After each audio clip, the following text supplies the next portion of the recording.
Maka ini pendalilan dari Al-Quran tentang Nabi. Dan juga di dalam hadis yang diriwayatkan oleh Imam Ahmad tentang Nabi, yang dihasankan oleh Syekh kami Mukbil, hadisnya, ini bu'istu liutamima mahasinil akhlak, wa fi riwayah makarimal akhlak. Aku diutus, kata Nabi, untuk apa? Menyempurnakan akhlak yang mulia. Idan al-Islam semuanya akhlak mulia. Maka di sana orang mengatakan Islam keji, jahat, terorisme. Islam jahat, pembunuh, teroris. Wa kadzalika fi Uruba yusoleh karikatur Nabi, di kepalanya ada rudal dan sebagainya. Iya dan billah. Karena mereka tidak tahu, karena mereka jahil. Ungduru ila qaulillahi ta'ala wa innaka la'ala khuluqin adim. Kamu itu mempunyai akhlak yang mulia. Dan di hadis, ini bu'istu liutamima makarimal akhlak. Tidaklah aku diutus kecuali untuk menyempurnakan akhlak yang mulia. Wa kadzalika hadis fi Muslim an Aisyah lama jaa tabi'i az-Zahir Masruq kepada Nabi, kepada Aisyah, ya ummul mukminin, kaifa kana akhlaqur Rasul. Dia ingin itiba dengan akhlak mulianya Nabi, menjadi good manner, menjadi orang yang baik akhlaknya. Berkata Aisyah, hal qara'tal Quran? Apakah kamu membaca Al-Quran? Qala bala, tentu. Idan khalquhu Al-Quran. Akhlak Nabi Muhammad khalquhu Al-Quran. Akhlaknya adalah Al-Quran. Maka di sini mana poin pendalilan keutamaan berpuasa? Orang yang berpuasa akan hatinya itu digembleng dan dibina mempunyai akhlak yang mulia karena puasa. Dan akhlak yang mulia, barakallahu fikum, keutamaannya besar. Di antaranya disebutkan oleh hadis Abi Darda dari jalan atau Al-Qaykharani an Umidar an Abidar. Tadi saya Abi Darda, afwan, dari Abidar Al-Ghifari. Sanadnya sahih atau Al-Qaykharani thiqah. Ummi Darda ma'ruf, zaujah dari Abidar thiqah. Dan begitupun sahabi Abu Dar. Apa kata Abu Dar?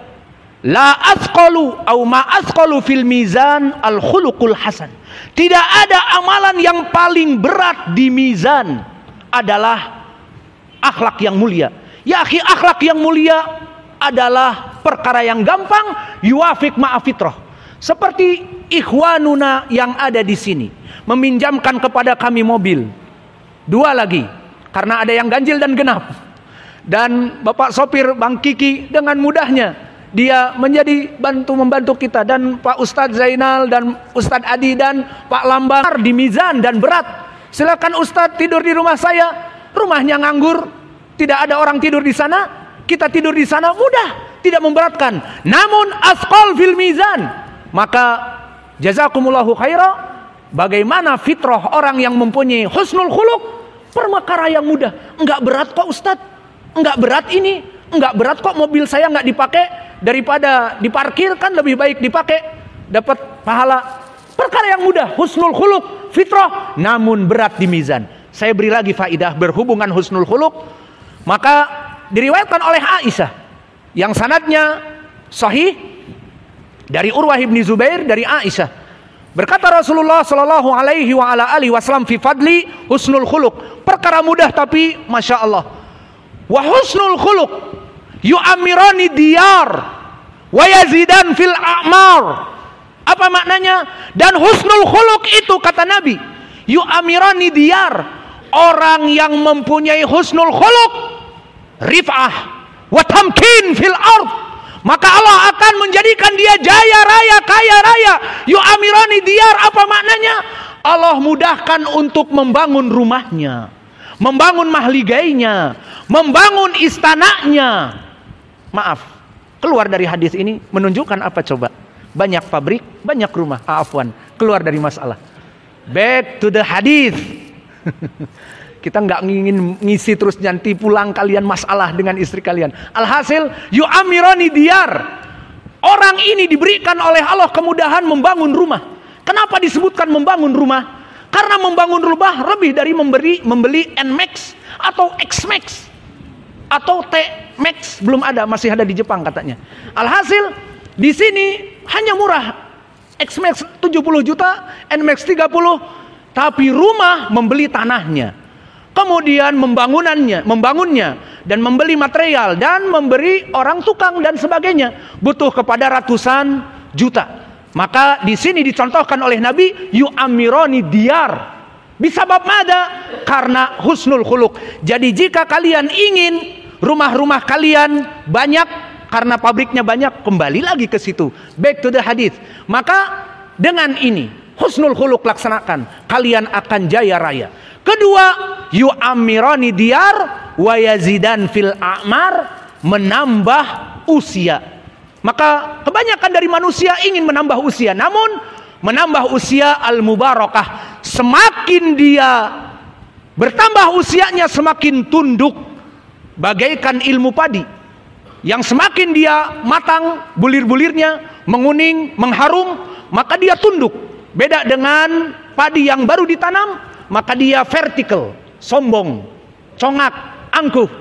Namun di saat dia mulai matang, dikarenakan usianya yang matang, hikmahnya yang penuh, ilmu yang dia dapatkan dari pengajian-pengajian, seperti bapak-bapak, para bapak-bapak yang insya Allah semakin bertambah usianya, semakin tunduk, sujud, tersungkur kepada Allah, itulah yang diinginkan. Maka barang siapa yang ingin diberikan usia yang panjang dan barokah, semakin dia berusia bagaikan ilmu padi, semakin merunduk, takut kepada Allah, dan semakin tua semakin banyak harta, banyak membangun rumah, semua usaha-usahanya lebih lancar. Maka husnul khuluq, fitrah yang mudah. Maka oleh sebab itu, marilah kita mengembangkan fitrah kita, husnul khuluq, tidak dibuat-buat. Keeping smile kepada manusia, assalamualaikum, kaif haluk, bikhair, tayyib, halas, dapat pahala besar. Husnul khuluq, hanya dengan senyum, keeping smile. Maka itu perkara yang mudah. Kemudian beristidlal di sini penulis dengan 4 hadis. Maka hadis yang pertama, dan ini kita cukupkan hadis yang pertama ini, riwayat yang lain hanya menguatkan. Dan ini hadis yang sahih, diriwayatkan oleh Imam Ahmad dari jalan Waqi'. Siapa Waqi'? Ibnul Jarrah, dilaqabi dengan At-Tinin, the Dragon, sang naga. Hadatsani Qurrah ibnu Khalid an Yazid ibni Abdullah ibni Sukhair anil A'rabi. Anil A'rabi adalah seorang sahabat dari Badui, maka tidak diketahui namanya. Maka dia menanyakan, sami'tu Rasulullah sallallahu alaihi wasallam yaqul, tentang permasalahan ibadah puasa dan pahalanya dan apa yang didapatkan. Berkata Nabi, shaumu syahris sabr. Apa maknanya shaumu syahris sabr?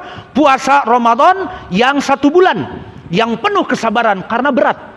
Apalagi orang yang hidup di zaman dulu. Di zaman sekarang alhamdulillah, apalagi di Indonesia cuacanya ada hujan dan sebagainya. Di Madinah panas, yang antum hidup di Madinah seperti saudara-saudara kita yang kuliah di sana, meskipun hidup di AC tetapi di saat keluar panas. Maka dulu zaman Nabi tidak ada air conditioner dan tidak ada kipas dan yang lainnya, maka sangat panas dan bersabar. Maka saumu syahri sabr maknanya berpuasa sebulan penuh. Wa salasatu ayyam fi kulli syahr. Puasa apa? Puasa ayyamil bid. Yudhibna wahara sadr wa fi riwayah yudhibna waghra sadr. Dia menghilangkan waghra sadr wa kadalika sahra sadr.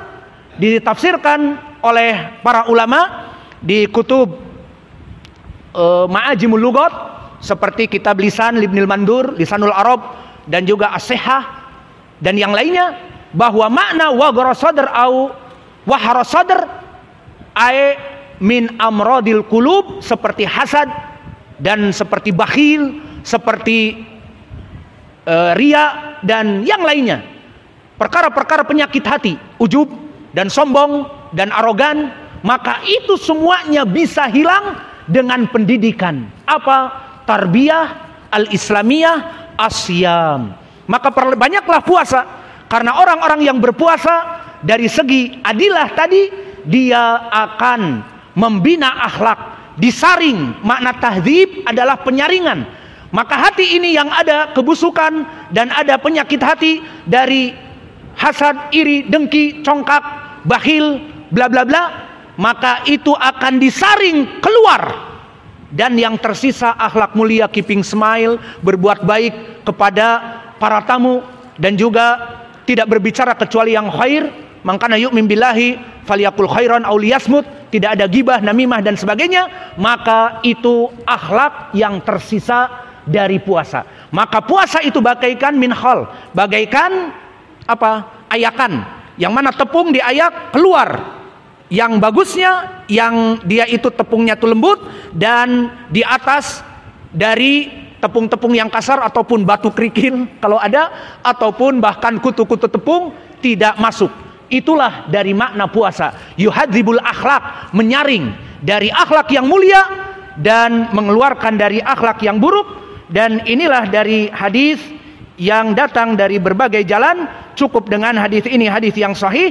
Kemudian di akhir disebutkan oleh penulis di dalam matan beristidlal dengan hadis yang muttafaqun alaih dari Abi Hurairah, anna Rasulullah sallallahu alaihi wasallam qala, ini pendalilannya juga, asyamu junnatun fala yarfuth wala yajhal wa in imru'un qatalahu au syatamahu falyaqul ana shaimun intabih halal makna. Mana wajah pendalilan di sini bahwa asyam yuhadzibul akhlak? Awalan, asyamu junnah, ma makna junnah? Tameng, security system, di mana seseorang berperang membawa tameng. Dia akan terlindung dari perkara-perkara yang buruk, dari sniper, dari panah dan sebagainya.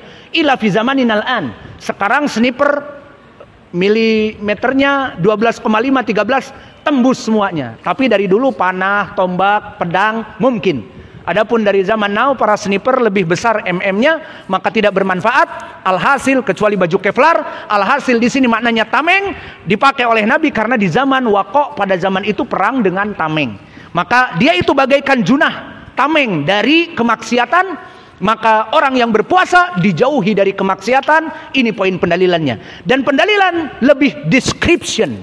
Apa di dalam lafaz setelahnya? Asyamu fala yarfus wala yajhal. Bakia soal, pertanyaan. Kenapa di sini disebutkan wala yarfus wala yajhal? Jangan mencela rafus dan jangan mencela jahal.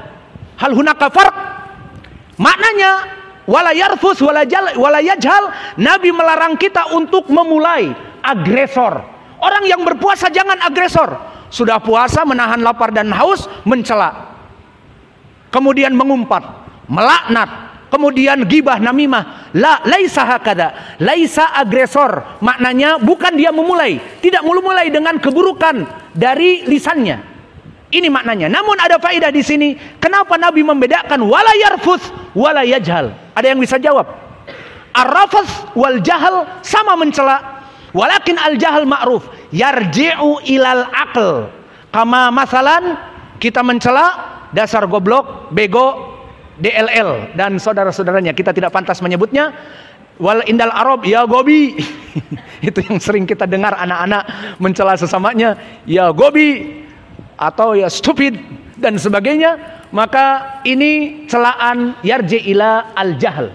Wahadi kama dzakarahu Imam Ibnul Qayyim adalah perkara yang Allah banyak menyebutkan di Al-Qur'an. Lihaula ubadil asnam aul musyrikin atau kufar dengan celaan kembali kepada akal. Limada baqiya soal. Limada dzakarahu wala yajhal? Karena pencelaan kembali kepada akal lebih menyakitkan daripada celaan rafas ataupun celaan selain dari itu. Contohnya, ada orang gendut, dikatakan, gendut, obesitas. Ataupun bahkan dia mandul dikarenakan itu. Dibuatlah pantun, ujung bendul dalam semak, tuti mandul banyak lemak. Maksudnya pencelaan, aku disebut banyak lemak, obesitas, gak apa-apalah, karena memang ini jasadku. Allah memberikan demikian. Namun disebut seseorang gobi, tolol, stupid, bodoh, bla bla bla, dasar otak udang lo, otaknya disimpan di dengkul. Maka ini celaan menyakitkan hati. Iya apa tidak bapak-bapak? Antum sakit nggak? Jika ada yang mencela disebutkan antum sebagai maaf binatang, atau ucapan yang kotor, atau dengan disebut blow on, bodoh, mana yang lebih sakit? Disebutkan oleh Imam Ibnul Qayyim, al-jarah ilal aqal asyad, fa'ala hada istakhdama Rabbuna Jalla wa'ala di dalam Al-Quran dengan akal. Kaminal ayat afala ta'qilun. Berapa banyak? Dan juga disebutkan al-farq baina ahlul ilm wa ahlul jahal.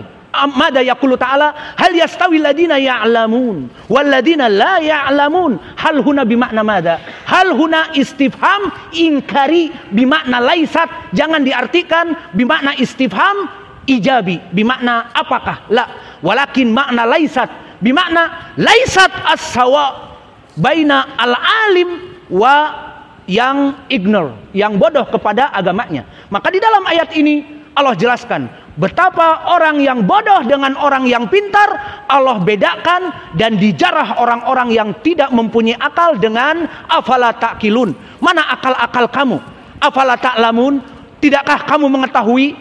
Dan juga di sini hal yastawi ladina ya'lamun wal ladina la ya'lamun laisa bisawa, never same. Tidak ada kesamaan di antara orang yang berilmu dengan orang yang tidak berilmu. Adapun arafas apa maknanya? Arafas kama fi qoulihi ta'ala arafasu ila nisaikum. Makna rafas fil asal itlaq alal jima, diberikan kepada jima. Lalu kenapa di hadis disebutkan wala rafaso? Hunaka indal Arab, awas, indal Arab yastakhdim, kalimat yang berhubungan dengan alat vital, hubungan intim untuk menjarah. Wahada waqi indal Arab. Maka kami dengar, ya Mr. P. Apakah ada di Indonesia antum dengar? You Mr. P. Mah nggak ada. Atau ya Mrs. V. Kita pakai bahasa ini agar kita tidak ingin menyebutkannya. Maksudnya, apakah antum mendengar celaan-celaan yarji'u ila alat vital, yarji'u ila azakar wal unsa? Iya, ada celaan. Antum dengar? Mungkin jarang. Dan di sini arafas berhubungan intim. Maaf, mencela dengan hubungan intim. Kamu bla bla bla. Itu tidak ada. Kecuali orang-orang barat yang kafir. Mada yaqulun, lakin ma'a diedit. Pipiu. Paham ya pipiu ya? Tidak usah disebutkan lafadznya. Al-muhim mereka mengatakan pipiu. Hada ismana pipiu. Ana ujami'u. Aku menghubungi kamu. Kifa hada? Al-jarah hakada. Fahakada waqa'a indal Arab.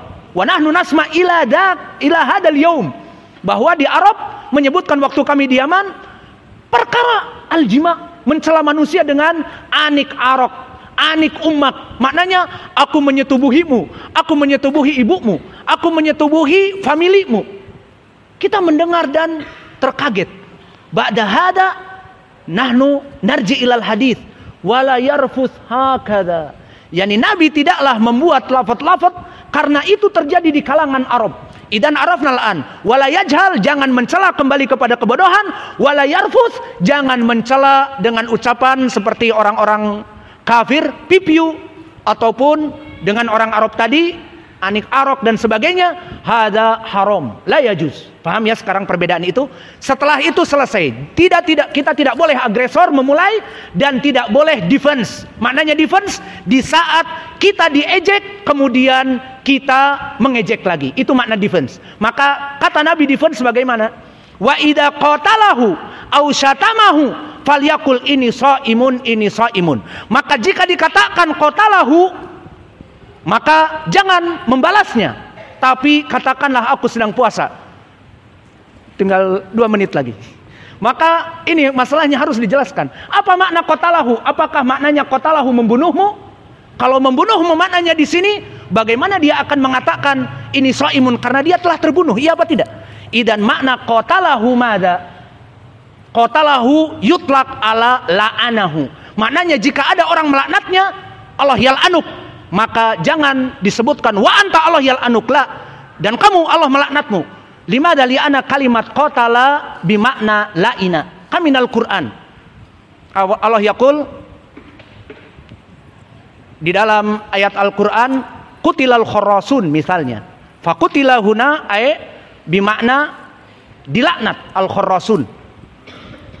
Dan begitu pun di dalam permasalahan yang terakhir, wa ida syatamahu, maka syatam celaan suri tadi. Ini maknanya jika kamu diajak untuk saling mencela, untuk saling memukul, untuk saling berbuat kejahatan, maka orang yang berpuasa defense-nya mengatakan ini shaimun. Hada yuhadibul akhlak, tapi dengan catatan apa? Jangan dia mengatakan ini shaimun, tapi ntar dulu ya. Kalau udah adzan, udah buka, udah sholat maghrib, gue tunggu di gang, gue golok kamu. Kalau orang Madura tak celurit sampean, maka itu tidak masuk kepada ini dan dengan ini menjadi pendalilan yuhadzibul akhlak, dan dengan ini selesai. Dan wallahu a'lam besok apakah akan selesai kitab ini atau tidak, baru selesai dari poin yang keempat, kecuali mungkin bisa selesai kalau ada pelajaran fajar dan sebagainya. Namun alhamdulillah kita berikan apa yang ada, yang mudah-mudah saja. Wa jazakumullahu khairan wa barakallahu fi ilmikum.